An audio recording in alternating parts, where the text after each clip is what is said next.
북한에는 절대 거부할 수 없는 명령이 있습니다. 평양예술학교에서 특별한 자리에 선발된 한 여성, 가족들은 기뻐했고 이것이 집안을 일으켜 세울 기회라고 생각했습니다.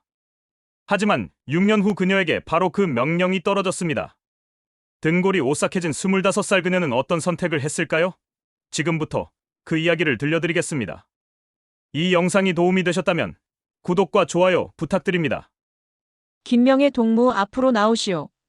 그 한마디가 제 인생을 송두리째 바꿔놓을 줄은 그때 20살이던 저는 꿈에도 몰랐습니다. 2019년 봄 평양예술학교 강당에는 긴장감이 감돌고 있었습니다. 졸업을 앞둔 여학생 100명이 일렬로 서 있었고 앞쪽에는 표정 없는 당 간부들이 앉아 우리를 훑어보고 있었습니다. 기쁨조 예술단 최종 선발이라는 말에 옆에 서 있던 친구의 손이 부들부들 떨리는 게 느껴졌습니다. 여러분, 기쁨조가 뭔지 아십니까? 북한에서는 최고 지도자를 위해 노래하고 춤추는 여성들을 이렇게 부릅니다. 옛날 우리나라 궁궐의 기생들 같은 거라고 보시면 됩니다. 선발되면 가족 전체가 특혜를 받지만 한 번 들어가면 결혼도, 연애도, 평범한 살도 모두 포기해야 합니다. 제 이름이 불렸을 때 강당 뒤편에서 우리 어머니가 아이고 하고 작은 비명을 질렀습니다. 기쁨이었는지 놀라움이었는지 저는 알 수 없었습니다. 저는 떨리는 다리로 앞으로 걸어 나갔습니다. 키 167cm, 얼굴 대칭, 춤 실력 상급. 합격이요. 간부의 목소리는 차갑고 기계적이었습니다. 마치 소나 돼지를 품평하듯이 말입니다. 그 순간 제 등골이 오싹했습니다. 이게 정말 영광일까? 하는 의문이 20살 제 머릿속을 스쳐 지나갔습니다. 집으로 돌아오는 길, 아버지는 한마디도 하지 않으셨습니다. 우리 아버지는 원래 당 간부셨는데 몇 년 전 파벌 싸움에 휘말려 직위를 잃으셨습니다. 그 이후로 우리 집은 평양에서도 눈치를 보며 살아야 했습니다. 외동딸인 제가 기쁨조에 선발된 것은 우리 가족에게 다시 올라갈 수 있는 기회였습니다. 명희야, 이제 우리 집안이 다시 살았다. 어머니는 그날 저녁 제 손을 꼭 잡으며 눈물을 흘리셨습니다. 하지만 저는 왜인지 기쁘지가 않았습니다. 대동강변을 걷던 때가 있었습니다. 제가 15살쯤 되었을 때였습니다. 친구들과 평양냉면을 먹고 강변을 산책하며 나중에 크면 뭐가 될까 하고 이야기를 나누던 시절이었습니다. 그때 저는 평범하게 결혼해서 아이 낳고 장마당에서 장사라도 하며 사는 게 꿈이었습니다. 우리 어머니처럼 말입니다. 하지만 기쁨조에 선발되는 순간 그 평범한 꿈은 사라졌습니다. 내일부터 훈련소로 출근하시오. 개인 물품은 최소한만 가져오고 가족과의 연락은 한 달에 한 번만 허용돼요. 일주일 후 저는 평양 외곽의 기쁨조 훈련소에 들어갔습니다. 높은 담장과 철조망으로 둘러싸인 그곳은 마치 감옥 같았습니다. 아니, 그때는 몰랐습니다. 그곳이 정말 감옥이 될 줄은 말입니다. 첫날, 교관이 우리에게 말했습니다. 너희는 이제 평범한 인민이 아니다. 너희는 수령님을 모시는 꽃이다. 꽃은 자기 뜻대로 피지 않는다. 주인이 원하는 대로 피어야 한다. 그 말을 들었을 때 제 가슴 속에서 뭔가 무너져 내리는 소리가 들렸습니다. 하지만 그때는 아직 저는 순진했습니다. 그래도 괜찮겠지. 춤추고 노래하는 거잖아. 나쁘지 않을 거야. 그렇게 스스로를 위로했습니다. 만약 그때 제가 알았더라면 6년 후 제게 무슨 일이 일어날지 알았더라면 저는 그 자리에서 도망쳤을 겁니다. 하지만 20살 김명희는 아직 세상이 얼마나 잔인한지 몰랐습니다. 훈련소 기숙사 창문으로 보이는 대동강이 그날따라 유난히 차갑게 흐르고 있었습니다. 명희 동무 축하하오. 김철호 동지께서 당신을 선택하셨소. 2025년 9월 25이 된 저는 보위부 간부의 사무실에 불려갔습니다. 6년간 기쁨조로 일하면서 저는 많은 것을 배웠습니다. 춤, 노래, 연기, 그리고 무엇보다 표정 관리를 배웠습니다. 어떤 말을 들어도 얼굴에 감정을 드러내지 않는 법을 말입니다. 하지만 그날만큼은 제 얼굴이 새하얗게 질렸을 겁니다. 김철호 동지가 누구냐고요? 제가 묻자 간부는 묘한 미소를 지었습니다. 당 중앙위원회 고문이시오. 올해 73이시지. 부인이 작년에 돌아가셔서 새 배우자가 필요하시다고 하셨소. 73. 저희 아버지보다 20살이나 더 많은 나이였습니다. 결혼식은 다음 달 15일이요. 준비는 당에서 다 해줄 테니 걱정 말고. 저는 싫습니다. 제 입에서 튀어나온 말이었습니다. 간부의 얼굴이 굳어졌습니다. 뭐라고 했소? 저는 아직 결혼하고 싶지 않습니다. 부모님께도 말씀드리지 않았고. 명의 동무. 간부가 책상을 탁 쳤습니다. 이게 청혼인 줄 아시오? 이건 명령이오. 김철호 동지는 항일빨치산 출신이고 수령님께서 직접 신임하시는 분이시오. 그분이 당신을 선택하신 건 당신 가족에게도 영광이란 말이오. 하지만 명의 동무 아버지가 어떻게 되셨는지 기억하시오? 당에 찍히면 어떻게 되는지 아시오? 그 말에 저는 입을 다물 수밖에 없었습니다. 우리 아버지는 파벌 싸움에 휘말려 당 간부 자리를 잃었습니다. 만약 제가 이 결혼을 거부하면 우리 가족 전체가 평양에서 쫓겨날 것입니다. 아니, 어쩌면 그보다 더 끔찍한 일이 일어날 수도 있습니다. 그날 밤 저는 기숙사 화장실에 몰래 들어가 울었습니다. 소리내서 울 수도 없었습니다. 북한에서는 울음소리마저 감시당하니까요. 사흘 후 저는 처음으로 김철호를 만났습니다. 평양 고급 식당에서였습니다. 문이 열리고 그가 들어왔을 때 저는 숨이 막혔습니다. 허리가 굽은 노인이었습니다. 머리카락은 새하얗고 손은 나이 반점으로 가득했습니다. 오, 사진보다 더 예쁘구만. 그가 제 얼굴을 빤히 쳐다보며 말했습니다. 그 눈빛에서 저는 사람을 보는 시선이 아니라 물건을 고르는 시선을 느꼈습니다. 식사 내내 그는 자기 무용담만 늘어놓았습니다. 항일 투쟁 이야기, 전쟁 이야기, 자기가 얼마나 대단한 사람인지. 저에게는 한 번도 물어보지 않았습니다. 제 꿈이 뭔지, 제가 뭘 좋아하는지, 제가 어떤 사람인지. 왜냐하면 그에게 저는 사람이 아니었으니까요. 저는 김정은이 그에게 내린 선물이었으니까요. 집에 돌아와 어머니께 말씀드렸을 때 어머니는 한참을 말이 없으셨습니다. 그러더니 이렇게 말씀하셨습니다. 명희야, 미안하다. 내가 기쁨조에 들어간 게 엄마 아빠가 잘못했다. 어머니는 그날 밤 제 머리를 쓰다듬으며 우셨습니다. 제가 태어나서 처음 보는 어머니의 눈물이었습니다. 북한에서는 울음도 조심해야 하는데 어머니는 참지 못하셨습니다. 그날 밤 저는 깨달았습니다. 이 나라에서 여자는 사람이 아니라는 것을. 특히 기쁨조 여자는 더욱 그렇다는 것을. 우리는 충성도를 보상받는 상품일 뿐이라는 것을. 결혼식까지 한 달 보름. 저에게 남은 시간이었습니다. 그 시간 동안 저는 생각했습니다. 이대로 살 것인가 아니면 도망칠 것인가. 하지만 도망친다는 건 죽음을 각오한다는 뜻이었습니다. 그리고 제가 도망치면 어머니와 아버지는 어떻게 될까요? 밤마다 저는 잠을 이룰 수 없었습니다. 결혼식까지 한 달이 남았을 때부터 제 주변에 보위부 요원이 붙었습니다. 명의 동무 보호를 위한 조치요. 그들은 그렇게 말했지만 저는 알았습니다. 이건 보호가 아니라 감시였습니다. 제가 도망칠까봐 걱정하는 거였습니다. 화장실 갈 때도 샤워할 때도 잠잘 때도 문 밖에 누군가 서 있었습니다. 기숙사 룸메이트들도 저를 이상하게 쳐다보기 시작했습니다. 누군가 저에 대해 좋지 않은 소문을 퍼뜨린 게 분명했습니다. 어느 날 밤 같은 방을 쓰던 은혜가 조용히 제게 속삭였습니다. 명희야, 너 작년에 기쁨조 그만둔 선미 언니 기억나? 선미 언니. 저보다 3살 위였던 그 언니는 6개월 전 갑자기 사라졌습니다. 개인 사정으로 그만뒀다는 공식 발표만 있었을 뿐입니다. 선미 언니도 너처럼 늙은 간부한테 시집가라는 명령 받았대. 그런데 거부했대. 그래서 수용소로 갔대. 가족들까지 다.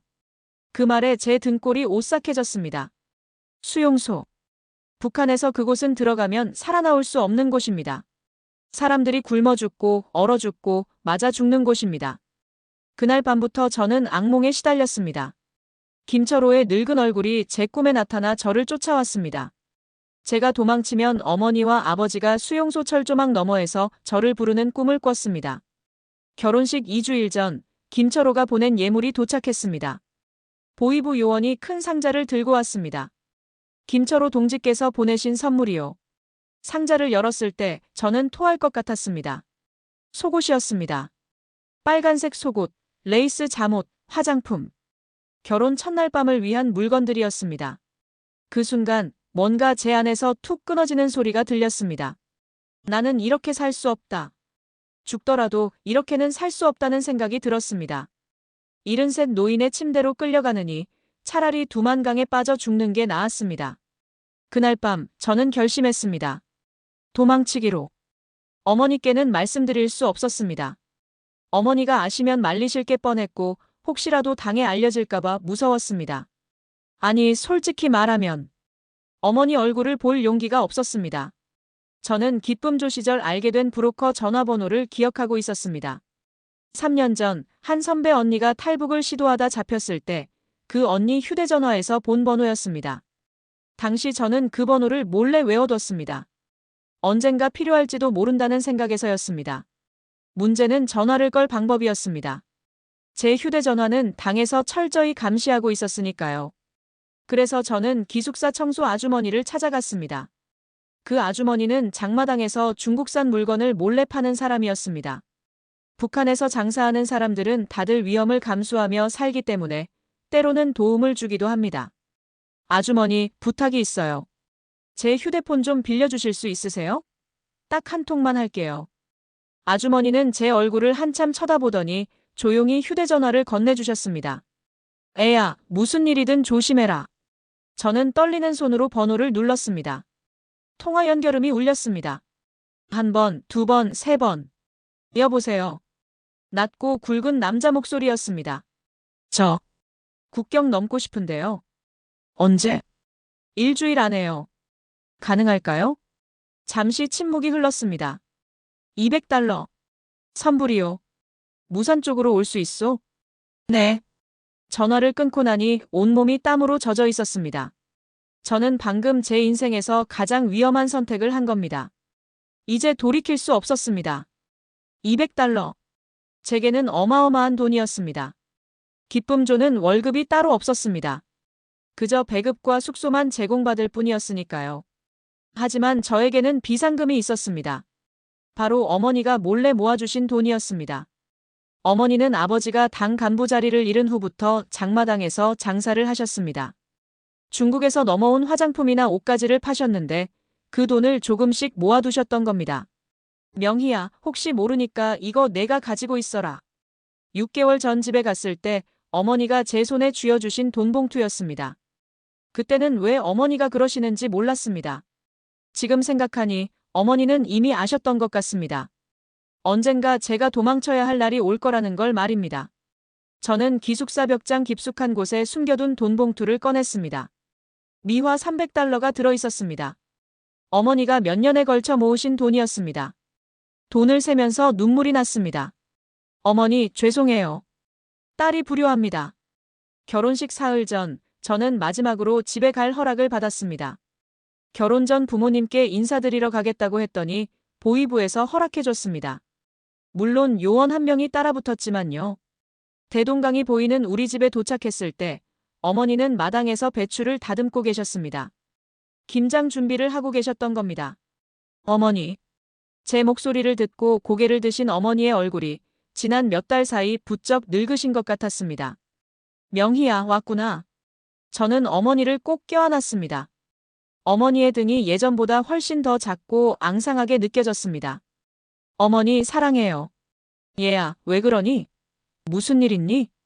어머니는 제 눈을 똑바로 쳐다보셨습니다. 저는 고개를 저었습니다. 아무것도 아니에요. 그냥 어머니가 보고 싶어서요. 그날 저녁 어머니는 제가 좋아하는 평양냉면을 만들어주셨습니다. 고기도 듬뿍 넣어주시고 계란도 얹어주셨습니다. 장마당에서 비싸게 사오신 게 분명했습니다. 많이 먹어라. 시집가면 이제 우리 음식 못 먹을 텐데. 어머니의 그 말에 저는 숟가락을 들 수가 없었습니다. 어머니, 저 시집 안 가요. 저 도망칠 거예요. 그 말을 하고 싶었지만 입 밖으로 낼 수 없었습니다. 밤이 되어 잠자리에 들기 전 어머니가 제 방으로 들어오셨습니다. 명희야. 어머니는 제 손을 꼭 잡으셨습니다. 엄마가 미안하다. 내가 기쁨조에 들어간 게 다 엄마 아빠 욕심이었어. 어머니. 내가 행복했으면 좋겠다. 그게 엄마 소원이야. 어머니는 그렇게 말씀하시고는 제 이마에 입을 맞추셨습니다. 그리고 조용히 방을 나가셨습니다. 저는 그날 밤 한숨도 자지 못했습니다. 어머니의 얼굴을, 어머니의 손을, 어머니의 목소리를 기억 속에 새겨 넣었습니다. 이게 마지막이 될지도 모르니까요. 새벽에 집을 나설 때 어머니는 대문 앞까지 나와 저를 배웅하셨습니다. 명희야, 조심해서 가거라. 그 말이 무슨 뜻이었는지 저는 지금도 확신할 수 없습니다. 혹시 어머니는 제가 도망칠 거라는 걸 아셨던 걸까요? 아니면 정말 그냥 인사였을까요? 돌아서서 걸어가는데 뒤에서 어머니가 작게 중얼거리시는 소리가 들렸습니다. 살아만 있어라, 명희야. 살아만 있으면 돼. 저는 뒤를 돌아볼 수 없었습니다. 돌아보면 울음이 터질 것 같았으니까요. 그게 어머니를 본 마지막이었습니다. 이제 이틀 후면 결혼식이었습니다. 그리고 내일 밤이면 저는 이 나라를 떠날 것이었습니다. 2025년 10월 28일 밤 11시. 제 인생에서 가장 긴 밤이었습니다. 오늘 밤 11시 30분, 무산역 뒤편 창고에서 만나자는 브로커의 문자를 받은 건 그날 오후였습니다. 결혼식 이틀 전이었습니다. 저는 기숙사 소등 시간 후 몰래 창문을 통해 빠져나왔습니다. 6년간 기쁜 조로 일하며 익힌 몸놀림 덕분에 2층 창문에서 뛰어내리는 것쯤은 어렵지 않았습니다. 평양에서 무산까지는 기차로 하루가 걸렸습니다. 하지만 저는 기차를 탈 수 없었습니다. 신분증 검사가 있으니까요. 대신 화물차를 얻어 타고 걸어서 때로는 뛰면서 북쪽으로 향했습니다. 무산에 도착한 건 밤 10시였습니다. 약속 장소인 창고에 가니 어둠 속에서 남자 하나가 담배를 피우고 있었습니다. 김명희요? 네. 돈. 저는 떨리는 손으로 200달러를 건넸습니다.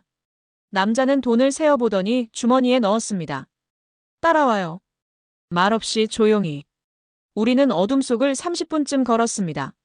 산길이었습니다. 나뭇가지가 제 얼굴을 핥히고 돌에 걸려 넘어질 뻔하기도 했습니다. 10월 말 함경도의 밤은 이미 겨울처럼 추웠습니다. 저기 보이소. 브로커가 가리킨 곳에 강이 보였습니다. 두만강이었습니다. 달빛에 반짝이는 물줄기가 마치 검은 뱀처럼 흐르고 있었습니다. 저기 저 바위 근처가 제일 얕소. 물이 허리까지 차지만 젊으니까 건널 수 있을 거요. 건너가면 바로 중국이요. 나무 사이로 300m쯤 가면 마을이 나올 거요. 거기서 누군가 기다리고 있을 거요. 혼자 가라는 거예요? 당연하지. 내가 같이 가면 둘 다 죽소. 브로커는 그렇게 말하고는 어둠 속으로 사라졌습니다. 저는 혼자 남았습니다. 강물 소리만 들렸습니다. 그리고 제 심장 뛰는 소리도. 저는 신발을 벗어 손에 들고 강으로 걸어 들어갔습니다. 물이 차가웠습니다. 아니, 차갑다는 표현으로는 부족합니다. 얼음물이었습니다. 발이 시리고 다리가 얼어붙는 것 같았습니다. 무릎까지 왔습니다. 허벅지까지 왔습니다. 허리까지 왔습니다. 바로 그때였습니다. 거기서 뒤에서 고함 소리가 들렸습니다. 북한 군인의 목소리였습니다. 손전등 불빛이 제 등을 비췄습니다. 움직이지 마. 쏜다. 저는 멈출 수 없었습니다. 지금 멈추면 죽습니다. 강제 결혼, 수용소, 죽음. 어차피 죽을 거라면 강을 건너다 죽는 게 낫습니다. 저는 힘껏 물속을 헤쳐나갔습니다. 타탕! 총소리가 울렸습니다. 물 옆에서 물보라가 튀었습니다. 두 번째 총소리. 세 번째 총소리. 저는 숨을 멈추고 물속으로 몸을 낮췄습니다. 기쁨조 훈련 때 배운 수영이 이럴 때 쓸 줄은 몰랐습니다. 물속에서 필사적으로 헤엄쳤습니다. 발이 바닥에 닿았습니다. 얕아진 겁니다. 저는 일어나 뛰었습니다. 물에서 나왔습니다.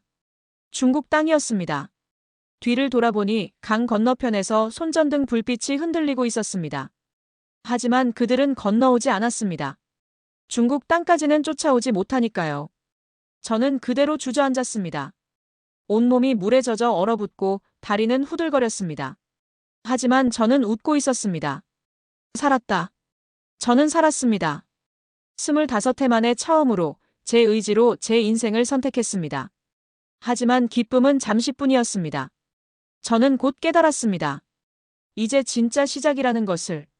중국 땅에 발을 디딘 지 30분 후 저는 마을 입구에서 한 남자를 만났습니다. 김명희요? 조선족 억양이었습니다.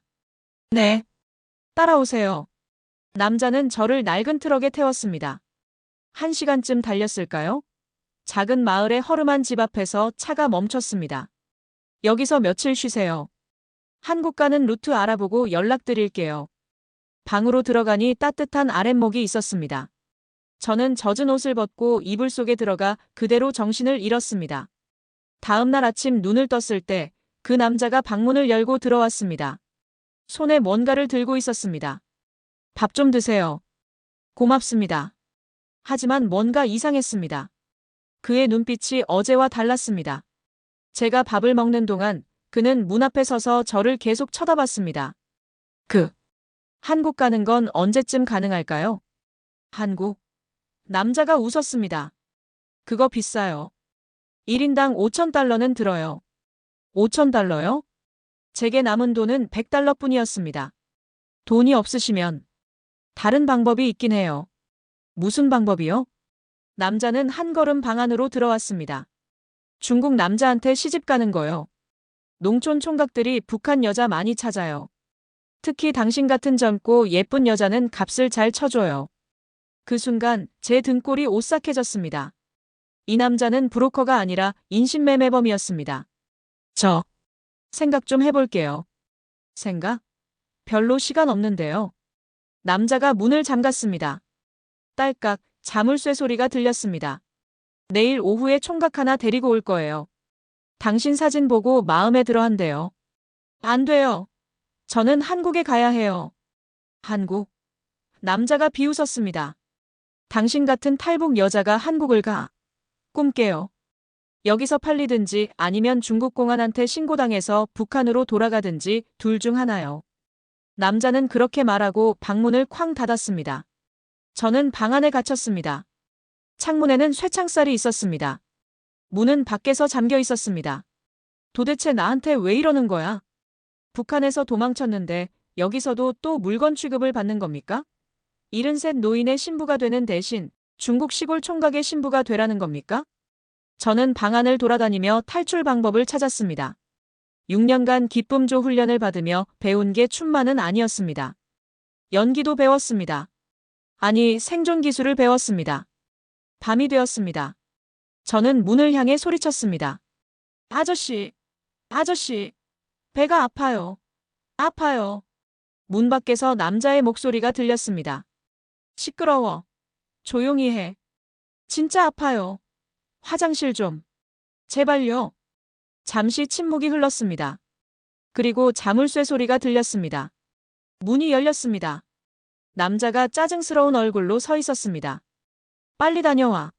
장난치지 말고. 저는 배를 움켜쥐고 비틀거리며 걸었습니다.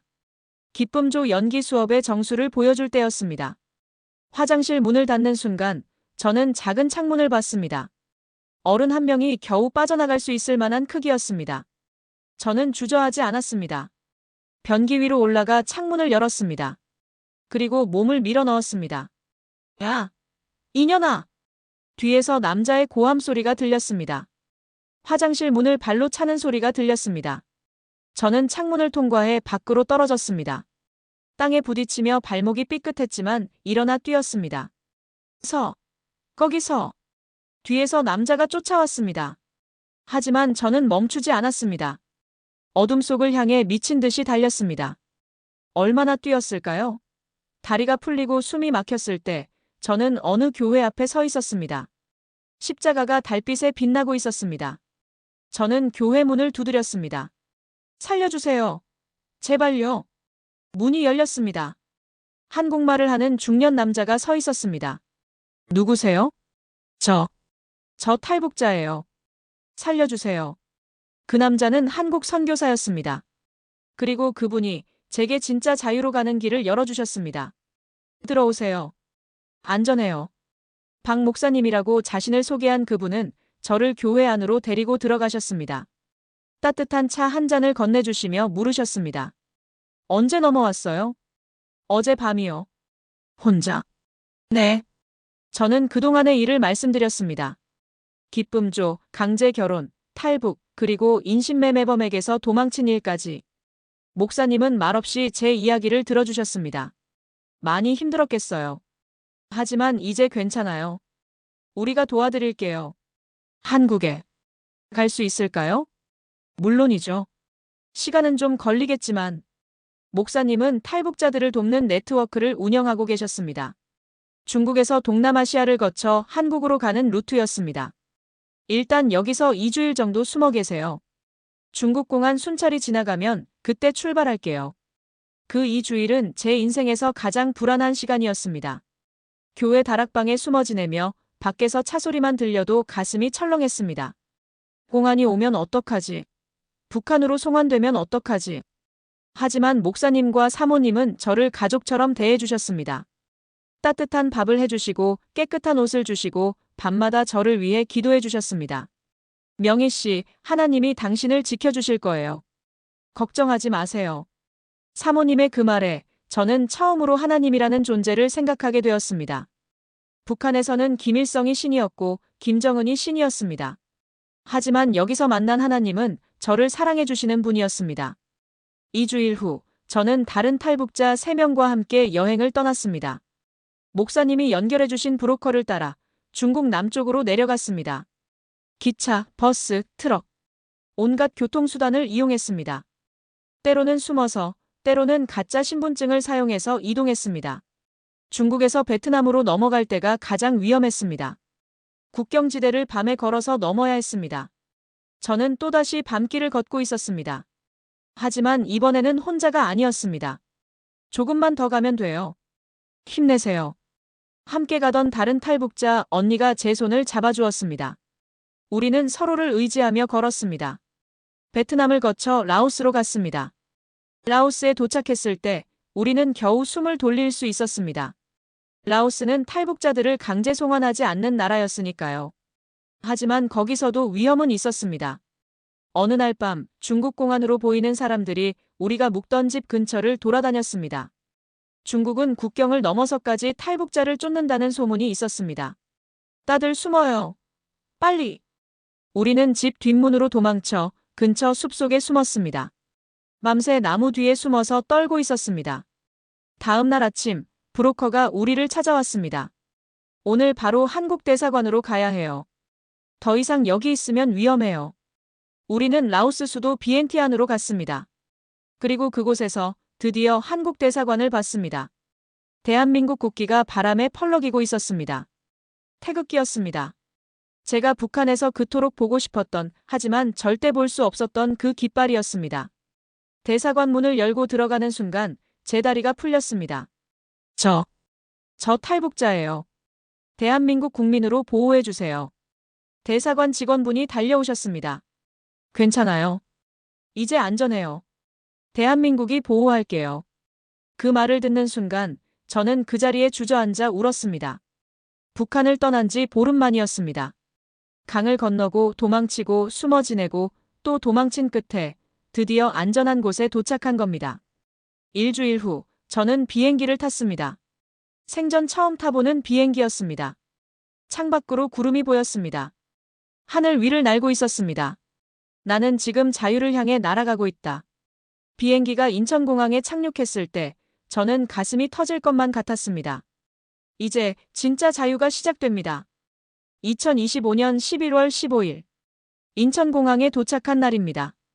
비행기에서 내려 입국장으로 걸어가는데 다리가 후들거렸습니다. 이게 진짜인가? 내가 정말 대한민국에 온 건가? 입국 심사대에서 직원분이 물었습니다. 탈북하신 거죠? 네. 여권이 없으니 임시 서류 작성하셔야 해요. 이쪽으로 오세요. 저를 안내한 곳은 별도의 작은 사무실이었습니다. 거기서 통일부 직원분을 만났습니다. 고생 많으셨어요. 이제 대한민국이 보호할 거예요. 걱정하지 마세요. 그 말을 들었을 때 제 눈에서 눈물이 흘러내렸습니다. 정말로 안전한 거구나. 이제 아무도 저를 잡아가지 않는구나. 입국 절차를 마치고 공항 밖으로 나왔습니다. 11월 중순이라 한국도 쌀쌀했지만 북한의 10월 말보다는 따뜻했습니다. 공항 로비를 걷는데 갑자기 웃음소리가 들렸습니다. 젊은 여자의 웃음소리였습니다. 저는 그쪽을 돌아봤습니다. 카페 테이블에 젊은 커플이 앉아 있었습니다. 여자는 제 또래쯤 되어 보였습니다. 25, 26쯤? 대학생 같았습니다. 남자도 비슷한 나이였습니다. 그들은 서로 손을 잡고 이야기를 나누고 있었습니다. 남자가 뭔가 말하자 여자가 깔깔 웃었습니다. 자유롭게 행복하게 아무 걱정 없이. 그 순간 저는 그 자리에 멈춰 섰습니다.